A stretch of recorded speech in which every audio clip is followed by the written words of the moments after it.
ನಮಸ್ಕಾರ ಪ್ರೀತಿಯ ವೀಕ್ಷಕರೇ, ನೀವು ನೋಡ್ತಾ ಇದ್ದೀರಾ government jobs news Shashikala YouTube channel. ಇವತ್ತಿನ ಉದ್ಯೋಗದ ಮಾಹಿತಿ ಈ ರೀತಿಯಾಗಿದೆ. EDII ಇಲಾಖೆ ನೇಮಕಾತಿ 2026. ಇಲಾಖೆಯಲ್ಲಿ ಖಾಲಿ ಇರುವ ಆಫೀಸರ್ ಹಾಗೂ ಕೋಆರ್ಡಿನೇಟರ್ ಹುದ್ದೆಗಳಿಗೆ ಲಿಖಿತ ಪರೀಕ್ಷೆ ಇರುವುದಿಲ್ಲ.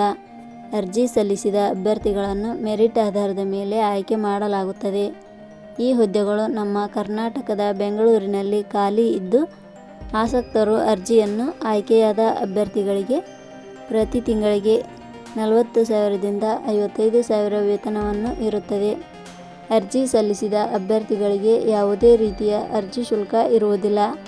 ಆದ್ದರಿಂದ ಕರ್ನಾಟಕದಲ್ಲಿ ಉದ್ಯೋಗ ಬಯಸುವ ಅಭ್ಯರ್ಥಿಗಳು ಈ ಮಾಹಿತಿಯನ್ನು ಪೂರ್ತಿಯಾಗಿ ನೋಡಿ ಹುದ್ದೆಗಳಿಗೆ ಅರ್ಜಿ ಸಲ್ಲಿಸಿ.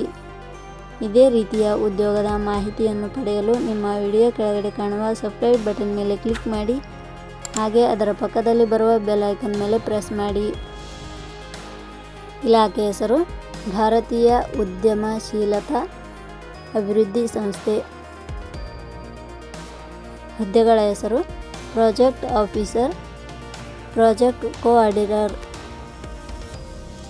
ಒಟ್ಟು ಹುದ್ದೆಗಳ ಸಂಖ್ಯೆ ಇಲಾಖೆಯಲ್ಲಿ 2 ಹುದ್ದೆಗಳು ಖಾಲಿಯಿವೆ. ಶೈಕ್ಷಣಿಕ ವಿದ್ಯಾರ್ಹತೆ. ಹುದ್ದೆಗಳಿಗೆ ಅರ್ಜಿ ಸಲ್ಲಿಸಲು ಬಯಸುವ ಅಭ್ಯರ್ಥಿಗಳು ಮಾನ್ಯತೆ ಪಡೆದ ಸಂಸ್ಥೆ ಅಥವಾ ವಿಶ್ವವಿದ್ಯಾಲಯದಿಂದ ಡಿಗ್ರಿ, ಗ್ರ್ಯಾಜುಯೇಷನ್ ಹಾಗೂ ಡಿಪ್ಲೊಮಾ ಶೈಕ್ಷಣಿಕ ಅರ್ಹತೆ ಪಡೆದಿರಬೇಕು. ಹುದ್ದೆಗಳಿಗೆ ಸಂಬಂಧಿಸಿದ ನೋಟಿಫಿಕೇಷನ್ ಲಿಂಕ್ ನಮ್ಮ ಟೆಲಿಗ್ರಾಮ್ ಚಾನಲ್ನಲ್ಲಿ ನೀಡಲಾಗಿದೆ. ಅಲ್ಲಿಂದ ಡೌನ್ಲೋಡ್ ಮಾಡಿಕೊಂಡು ಹೆಚ್ಚಿನ ಮಾಹಿತಿ ತಿಳಿದುಕೊಳ್ಳಬಹುದು. ವಯೋಮಿತಿ. ಹುದ್ದೆಗಳಿಗೆ ಅನುಗುಣವಾಗಿ ಕನಿಷ್ಠ 18 ವರ್ಷ, ಗರಿಷ್ಠ 40 ವರ್ಷ ನಿಗದಿಪಡಿಸಲಾಗಿದೆ. ವಯೋಮಿತಿ ಸಡಿಲಿಕೆ ವಿವರಣೆ. ಭಾರತೀಯ ಉದ್ಯಮಶೀಲತಾ ಅಭಿವೃದ್ಧಿ ಸಂಸ್ಥೆ ನಿಯಮಗಳ ಅನುಸಾರ ವಯೋಮಿತಿಯಲ್ಲಿ ಸಡಿಲಿಕೆ ಇರುತ್ತದೆ. ವೇತನ ಶ್ರೇಣಿ. ಆಯ್ಕೆಯಾದ ಅಭ್ಯರ್ಥಿಗಳಿಗೆ ಇಲಾಖೆಯ ನಿಯಮಗಳ ಅನುಸಾರ ಮಾಸಿಕವಾಗಿ 40,000 ದಿಂದ 55,000 ರೂಪಾಯಿ ವೇತನ ಶ್ರೇಣಿ ಇರುತ್ತದೆ. ಅರ್ಜಿ ಸಲ್ಲಿಸುವ ವಿಧಾನ. ಹುದ್ದೆಗಳಿಗೆ ಅರ್ಜಿ ಸಲ್ಲಿಸಲು ಬಯಸುವವರು www.jobsexplain.com ವೆಬ್ಸೈಟ್ಗೆ ಭೇಟಿ ನೀಡಿ ಅರ್ಜಿ ಸಲ್ಲಿಸಬೇಕು. ಆಯ್ಕೆಯ ವಿಧಾನ.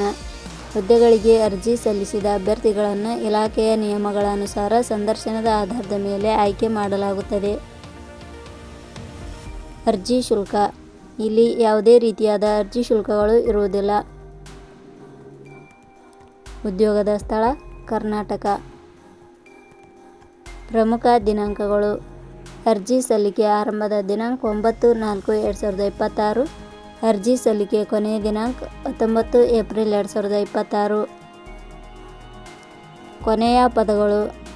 ನಾವು ನೀಡಿರುವ ಈ ಉದ್ಯೋಗದ ಮಾಹಿತಿ ಇಷ್ಟವಾಗಿದ್ದರೆ ಮಾಹಿತಿಯನ್ನು ಎಲ್ಲರಿಗೂ ಶೇರ್ ಮಾಡಿ. ಧನ್ಯವಾದಗಳು.